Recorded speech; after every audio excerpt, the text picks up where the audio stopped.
Senior NTR పౌరాణిక వేషంలో దిట్ట అని తెలుసు. ఏ పాత్ర ఇచ్చినా కూడా యమలోకంలోనే దడదడలాడించినటువంటి వ్యక్తి సీనియర్ ఎన్టీఆర్. అలాంటి చిత్రం ఏదైనా ఉందంటే 'దానవీర సూరకర్ణ'. 'దానవీర సూరకర్ణ'లో సీనియర్ ఎన్టీఆర్ చేసినటువంటి పాత్రలో అద్భుతం అని చెప్పొచ్చు. ఆయన చెప్పేటువంటి డైలాగ్ డెలివరీతో చప్పట్లతో కేరింతలు కొట్టినటువంటి సందర్భం అప్పుడు చాలా ఉంది. అయితే అలాంటి సినిమాని ఇప్పుడు నందమూరి బాలకృష్ణ టేకింగ్‌లో రాజమౌళి కాంబినేషన్‌లో 'దానవీర సూరకర్ణ 2' అనే కాంబినేషన్‌లో ఇప్పుడు రీమేక్ చేస్తే బాగుంటుంది అని నందమూరి అభిమానులతో పాటు చాలామంది అనుకుంటున్నారు.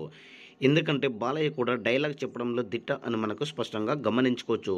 అందుకే విధంగా 'దానవీర సూరకర్ణ'ని రీమేక్ చేస్తే నందమూరి బాలకృష్ణ మరో బ్లాక్ బస్టర్ హిట్ నిలవడంతో పాటు యమలోకంలో కూడా యముడిని కూడా గడగడలాడించే వ్యక్తి అని కూడా మనకు స్పష్టంగా కూడా గమనించుకోవచ్చు.